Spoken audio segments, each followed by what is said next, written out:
আসসালামু আলাইকুম। আশা করি যে যেখানে আছেন সবাই ভালো আছেন, সুস্থ আছেন। আলহামদুলিল্লাহ, আল্লাহ পাকের রহমতে আমরা সকলে ভালো আছি, সুস্থ আছি। তো ভিডিওটা শুরু করলাম সন্ধ্যা থেকেই। আমি খালি একটু অসুস্থ, তা না হলে আল্লাহর রহমতে আল্লাহ পাক সবাইকে ভালোই রাখছে। তো দোয়া করবেন আল্লাহ যেন আমাকেও তাড়াতাড়ি সুস্থ করে দেয়, যেহেতু আর একদিন পরেই পবিত্র মাহে রমজান। তো আল্লাহ পাক যেন এই রমজান মাসের উসিলায় সবাইকেই ভালো রাখে, সুস্থ রাখে। তো এই দোয়াই করি, আর আল্লাহ পাক যেন আমাকেও সুস্থ করে দেয়। আপনারা দোয়া করবেন। তো এইখানে আমার ঘরটার অবস্থা কিন্তু খুবই খারাপ, কারণ আজকে অনেক দিন ধরে তো আমি ঘরের কাজকর্ম কিছু করতে পারি না।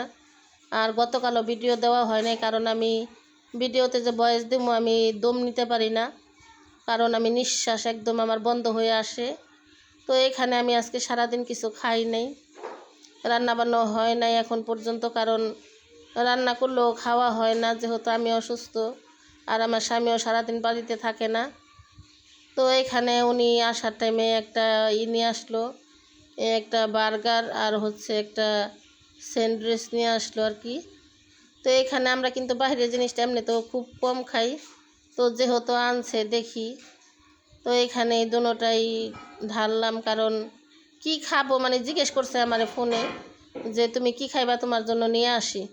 তো আমার না কোনো কিছুই খাইতে ইচ্ছা করে না, যে আমি যে একটা জিনিস যে খাইতে ইচ্ছা করলে যে বলুম যে এই জিনিসটা নিয়ে আসো, আমার কোনো কিছু ভালো লাগে না। কারণ আমরা ভাত রান্না করি ওইভাবেই থাকি, একটু ডাল রান্না করলে ওইভাবেই থাকে।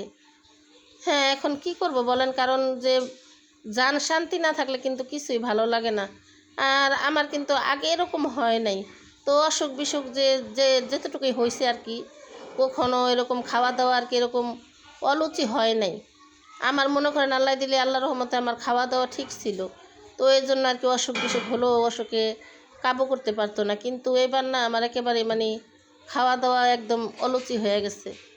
তো যাই হোক, এখন বলতেছে যে তুমি এটার ভিতরে যে সস আছে এই সসটা দিয়া একটু খায়া দেখো ভালো লাগে কি না। তো যতই ভালো লাগুক ওই বাহিরের জিনিস আমার জানি কেমন কেমন একটা লাগে, এই জন্য আর কি আমার খাইতে ইচ্ছা করে না। আর ঘরে বানাইলে ওইটা আলাদা বিষয়, ওই জিনিসটা নিজেরা দেখি নিজের হাতে তৈরি করি, ওই জিনিসটা খাওয়ার মজাই আলাদা। তো যাই হোক, ভিডিওটা না টেনে সম্পূর্ণ ভিডিওটা দেখতে থাকুন, পাশেই থাকুন। ভালো লাগলে অবশ্যই একটা লাইক কমেন্ট শেয়ার করে দিবেন। যারা এখনও চ্যানেলটা সাবস্ক্রাইব করেন না অবশ্যই সাবস্ক্রাইব করে দিবেন।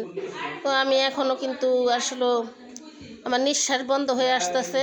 আর এখানে কিন্তু আজকে সারাদিনেই আর কি হসপিটাল কাটায় আসছি। তো অনেক সকালে গেছিলাম হসপিটালে, যাওয়ার পরে যেহেতু আর 2 দিন পরে রমজান, তো এর জন্য না সমস্ত ডায়াবেটিসের রোগীরা যা আছে আমার মনে হয় যে যেখানে ছিল সব এই হসপিটালে আসছে।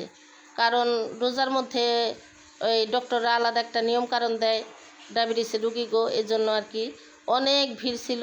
তো আমরাও কিন্তু গেছি অনেক সকালে। তো অনেক সকালে যাওয়ার পরেও কিন্তু আমরা বাসায় আসছি কয়টা বাজে জানেন, বেলা 3টা বাজে আমরা বাসায় আসছি। তো এরকম অধৈর্য লাগছে, কারণ শরীর অনেক খারাপ, বইসা থাকতেও ভালো লাগতেছে না, আর শুইতেও পারতেছি না, অনেক খারাপ লাগতেছে। আর এমনিতেও তো আমি বাড়িতে থাকলেও আমি শুইতে পারি না, কারণ যেহেতু আমার শ্বাসকষ্টটা অনেক বাইরে গেছে, এজন্য আর কি আমি শুইতেও পারি না। আর এখানে অনেক দিন পরে কিন্তু একটা বিড়াল আসছে আমাদের বাড়িতে, অনেক দিন ধরে, কারণ শীত আসছে পরে কিন্তু আমার এই জানলাগুলো লাগানো থাকে, আগে তো জানলাগুলো খোলা থাকতো, জানলার দিকে বিড়াল আসতো, তো আমাদের ঘরে যা থাকতো আমরা দিতাম খাওয়ার জন্য আর কি। তো এখন কিন্তু অনেক দিন ধরে আসে না, আর এই তো ক্যামেরা ধরার সাথে সাথে কিন্তু চলে গেল। আর এখানে তো আমার ছোট ভাইজিটা আজকে অনেক দিন ধরেও ওকে দেখি না, তো মনটা কেমন যেন লাগতেছে। তো আমার বোনের মেয়ে, আমি বলি নাই আনতে, আমার বোনের মেয়ে আর কি কুলে করে নিয়ে আসছে, আর আমার ছোট বোন আসছে।